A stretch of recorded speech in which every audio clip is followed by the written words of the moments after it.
Today, I'm going to show you how to make really good birthday cake. This isn't flavorless, boring birthday cake that just looks good. In fact, I wouldn't even say this is the best looking birthday cake out there. This is about birthday cake that everyone will dig into and want the recipe for. Flavor wise, this cake is about two things. The vanilla sponge, which is full of flavour and leaded with rainbow funfetti, and the buttercream. The secret ingredient is sour cream. It adds a slight tang and creaminess that elevates boring old American buttercream to something that just tastes way less boring. That's why this is a really good birthday cake. Let's start with the sponge.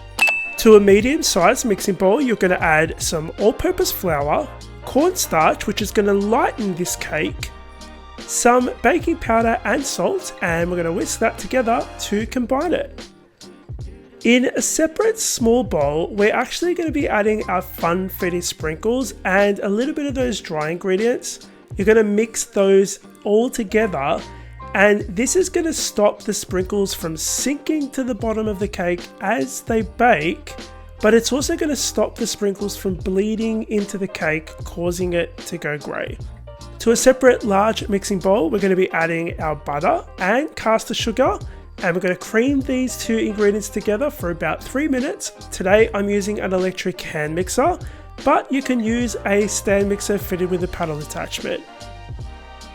Scrape the bowl down and add your eggs, 3 of them, one at a time, and mix each time before you add the next egg. Once the eggs are in, we're going to add some vanilla extract. Then we're going to add half of the dry ingredients and half of the milk. We're going to mix that on low speed. Then once you can see those are mixed in, you're going to add the remaining dry and milk. And you're going to mix until everything is well combined.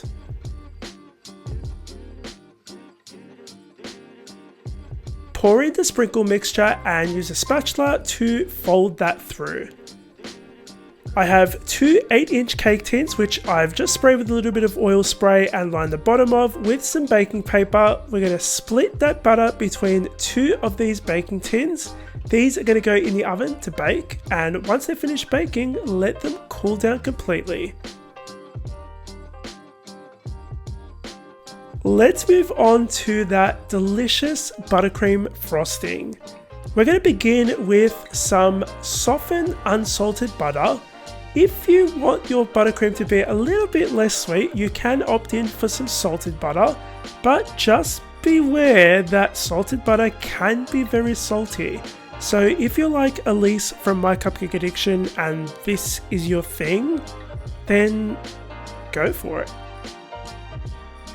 Once you've creamed all of that and it's nice and pale and fluffy, you're going to stop the mixer and scrape down at least once and continue whipping.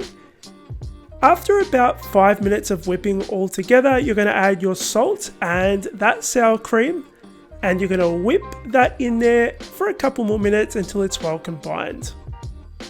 Next, we're going to add our powdered sugar. I'm going to sift mine in. It's optional, but mine is a little bit lumpy today.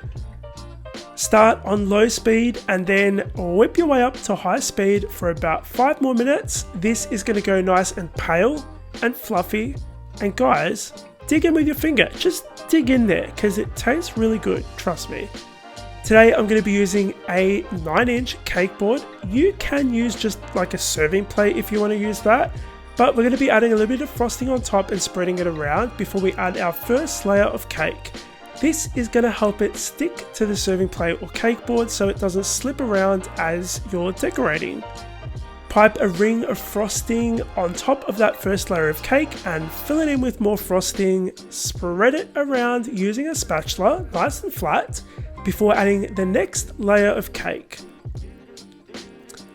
The next thing we're going to do is crumb coat, and this is all in an effort to trap the crumbs in the first layer of frosting so they don't show on the final layer. This is just a thin layer, guys, and it doesn't have to look perfect. Again, none of this cake looks perfect.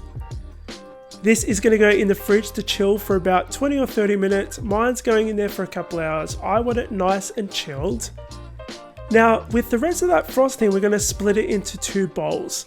In one bowl, we're going to be adding some melted and cooled to room temperature chocolate and some cocoa powder.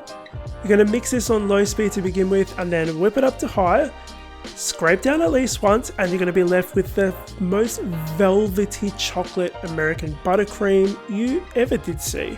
To the other half, you're going to add some pink food gel and mix it until it's evenly coloured.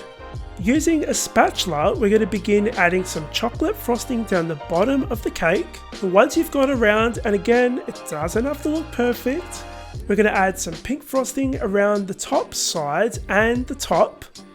Just spread it around using the spatula and then finish it with some sprinkles. And guys, it looks kind of rustic and cute, but trust me, when you try this recipe, you'll be digging in for more. I hope you guys enjoyed watching this video with me today. If you did, hit the like button. Make sure you subscribe because most of you watching aren't subscribed yet. And if you want to watch more videos from me, I have them up on screen right now. Thank you so much, have a lovely day, and I'll see you all on the next episode of the Scran Line. Oh, by the way, the recipe is in the description box. Go print it for free.